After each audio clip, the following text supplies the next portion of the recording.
De nombreux chrétiens pensent que les sciences occultes sont l'œuvre du diable, et que les francs-maçons sont des suppôts de Satan.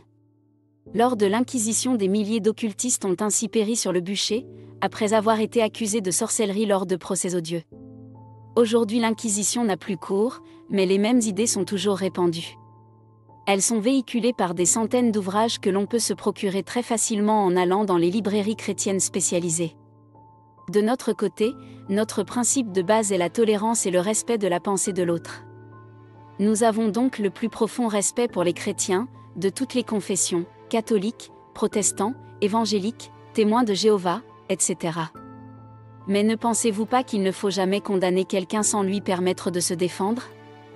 Les auteurs qui ont rédigé les livres contre l'occultisme n'ont pas eu connaissance de tous les faits, ni des enseignements initiatiques, par nature réservés aux seuls initiés. Si vous cherchez vraiment la vérité, vous devez accepter d'entendre la version des initiés, car il va de soi que personne ne connaît aussi bien les sciences occultes que les initiés eux-mêmes. Je m'appelle Alyssa Gray, je suis membre de l'ordre maçonnique hermétique. Et c'est moi qui vais avoir le plaisir de vous présenter cette vidéo sur le thème « Jésus, un grand initié ». Comme toujours, si ce n'est déjà fait, je vous demande de vous abonner. Comme ça vous ne manquerez pas nos prochaines vidéos, et de notre côté, cela nous aide à nous faire connaître auprès d'autres personnes. Nous tenons à affirmer tout d'abord que les initiés croient en l'existence de Dieu qu'ils appellent grand architecte de l'univers, qu'ils accordent beaucoup d'importance à Jésus-Christ qu'ils considèrent comme le plus grand initié de tous les temps, qu'ils s'efforcent de suivre et de perpétuer son message, et s'efforcent également d'œuvrer toujours pour le bien et pour l'avènement d'un monde meilleur. Vous serez peut-être surpris d'apprendre que les francs-maçons se disent les descendants d'Hiram, l'architecte qui a construit le temple de Salomon. On parle d'Hiram dans la Bible dans le premier livre des rois. Bien qu'il s'agisse là d'un aspect légendaire de l'histoire de la franc-maçonnerie, cela prouve cependant que la Bible revêt une certaine importance pour les francs-maçons. D'autre part, dans de nombreuses loges maçonniques, la Bible ouverte au prologue de l'Évangile de Jean est présente sur l'autel où elle constitue une des trois lumières de la franc-maçonnerie. La présence de l'Évangile de Jean dans les loges fait référence aux enseignements ésotériques du Christ, enseignements secrets perpétués aujourd'hui dans les écoles initiatiques authentiques. Il existait en effet deux aspects différents dans l'enseignement de Jésus, un aspect exotérique, destiné à la grande foule des croyants, et un aspect ésotérique réservé à un petit nombre de disciples choisis.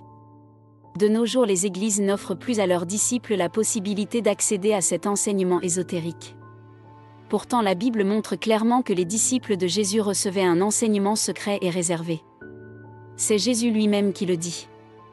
Je le cite et je vous donne chaque fois les références pour que vous puissiez vérifier sur votre propre Bible. À vous, il est donné de connaître les mystères du royaume de Dieu, mais à ces gens-là, la grande foule des croyants, cela n'est pas accordé. Évangile de Matthieu chapitre 13 verset 11. À vous, le mystère du royaume de Dieu a été donné, mais pour ceux-là qui sont dehors, la foule, tout se passe en exemple. Évangile de Marc chapitre 4 verset 11. Nous parlons de la sagesse de Dieu et d'un mystère, la sagesse cachée que Dieu avant le monde a d'avance destinée pour notre gloire. Première lettre aux Corinthiens chapitre 2 verset 7. C'est par une révélation qu'a été porté à ma connaissance le mystère, ainsi que je l'ai écrit auparavant. Devant ce fait, vous pouvez en lisant cela, vous rendre compte de la compréhension que j'ai du mystère du Christ. Éphésiens chapitre 3 versets 3 et 4. Le mystère qui est resté caché depuis les mondes passés et depuis les générations passées. Mais maintenant il a été manifesté. Colossiens chapitre 1 verset 26. Il est important de bien comprendre ce que signifie le mot mystère qui revient si souvent. Ce mot ne signifie pas « chose étrange ». Par le terme « mystère », il faut comprendre des vérités spirituelles accessibles seulement aux disciples avancés, c'est-à-dire des révélations secrètes. On retrouve ce terme avec cette même signification dans les expressions « école de mystère » ou « mystère initiatique ». Jésus s'exprimait en parabole afin de se mettre à la portée de son auditoire, le plus souvent de faible niveau intellectuel. Il utilisait des images familières, faisant souvent référence à des gens ou des éléments de la vie de tous les jours, tels les pêcheurs ou les semeurs. Ces paraboles véhiculaient des vérités spirituelles essentielles. Mais elles avaient tout un double sens. L'un qui était facilement compris par la foule, l'autre qui n'était compris que des initiés. Nous retrouvons cette méthode d'enseignement dans la manière employée par Jésus pour expliquer ce qu'est la nouvelle naissance. Cela se produit lors de sa rencontre avec Nicodème. Nicodème, un chef des Juifs, vient une nuit voir Jésus. Il déclare qu'au vu des miracles, il est certain que Jésus est un envoyé de Dieu. Nous voilà donc en présence d'un homme d'une bonne volonté évidente qui ne demande qu'à croire, et porte de l'amitié à Jésus. Mais loin de le féliciter, Jésus va décontenancer Nicodème, lui disant, « En vérité je te le dis, si un homme ne naît de nouveau, il ne peut voir le royaume de Dieu. » Sans lui préciser ce qu'il entendait par là. Nicodème ne sait que penser de cette condition impossible à remplir, pense-t-il. Va suivre alors un échange de propos parfaitement surréalistes pour Nicodème.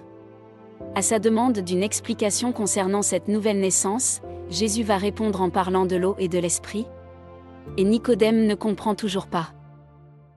En effet, Nicodème n'était pas encore prêt pour recevoir une explication plus poussée. En réalité, comme cela est depuis toujours expliqué au sein des sociétés initiatiques, et bien avant l'arrivée du christianisme, la nouvelle naissance correspond à la mort symbolique en l'homme du profane, le vieil homme, et à la naissance en nous de l'initié, l'homme nouveau. Cette transformation est représentée par le baptême, durant lequel l'adepte est purifié par l'eau et l'esprit. Je précise d'ailleurs que le baptême, qu'on range obstinément dans la spécificité judéo-chrétienne, était une pratique courante dans les écoles de mystère, puisque des bassins étaient prévus à l'entrée des temples, afin que les adeptes se purifient par des lustrations. Des immersions dans la mer étaient habituelles lors des petits mystères d'Éleusis. Personne ne pouvait être initié s'il ne s'était pas soumis aux ablutions, immersions et lustrations. Pourquoi Jésus entourait-il de secrets son enseignement ? Parce que la foule n'aurait pas compris les hauts principes métaphysiques qu'enseignait le Christ. Jésus lui-même le dit, il ne faut pas jeter des perles au pourceau. Autrement dit, donner un enseignement spirituel de grande valeur à quelqu'un qui n'est pas prêt, est la meilleure façon pour que cet enseignement se perde ou soit déformé. Au chapitre 4 de l'évangile de Marc, nous voyons très bien la méthode d'enseignement de Jésus. Il enseigne d'abord aux foules à l'aide de paraboles, puis on nous dit.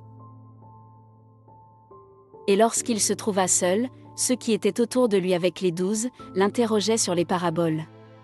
Et il leur disait : À vous, a été donné le mystère du royaume de Dieu, mais pour ceux qui sont au dehors, tout se passe en paraboles, afin que regardant ils regardent et ne voient pas, et qu'entendant ils entendent et ne comprennent pas.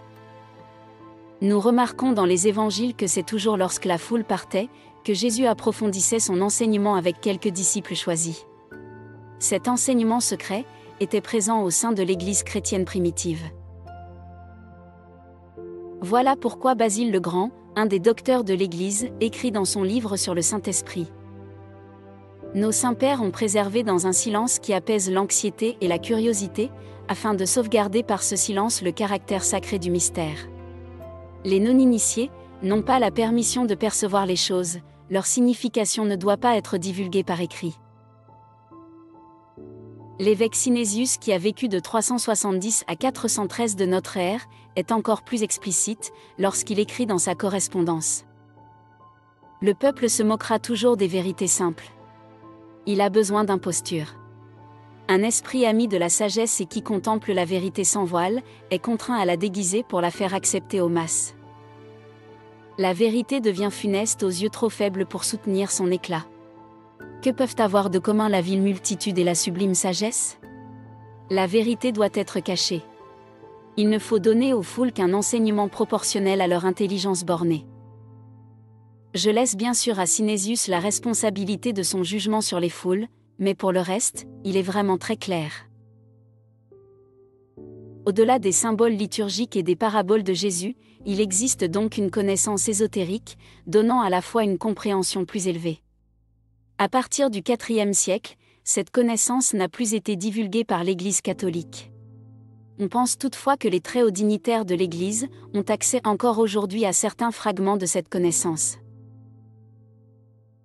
Alors quel était le véritable message ?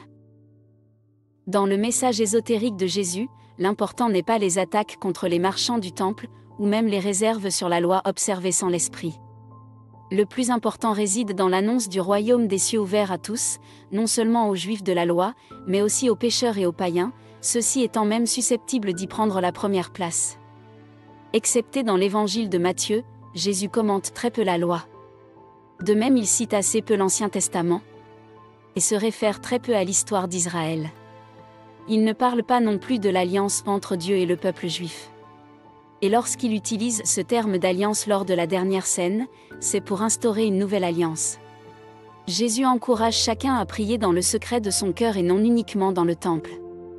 Il fréquente des pécheurs notoires, éprouve de la sympathie pour des Samaritains et il a toujours envers les non-juifs une attitude ouverte et tolérante.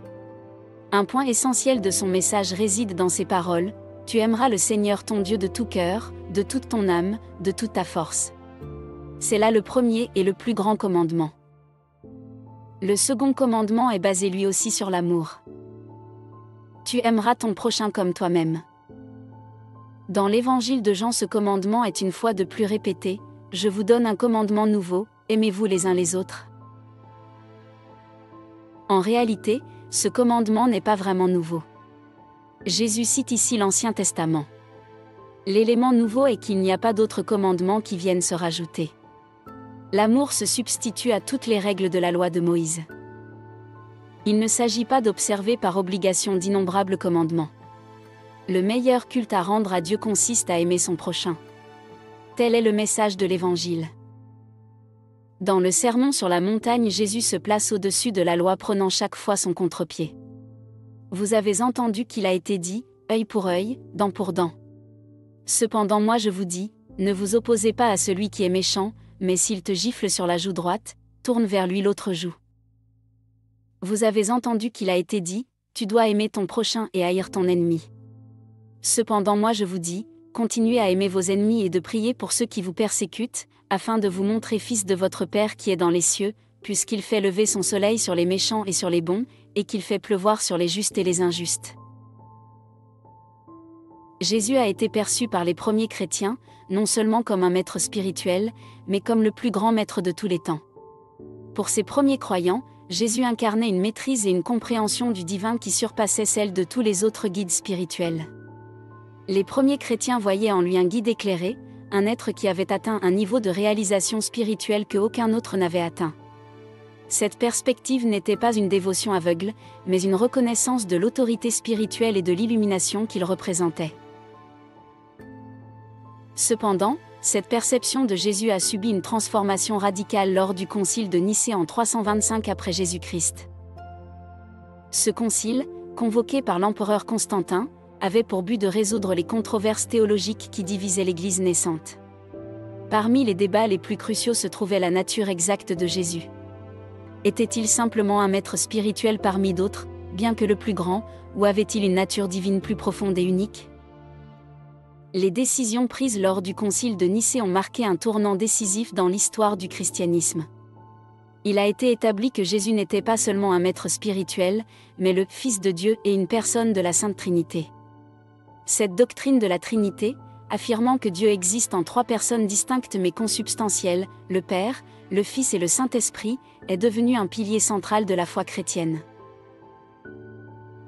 Constantin usa de tout son poids d'empereur, pour que la divinité du Christ fût reconnue par ce concile. Les historiens nous rapportent que sur 2048 prélats, seuls 318 furent admis au concile. Ainsi, 84% des évêques furent exclus.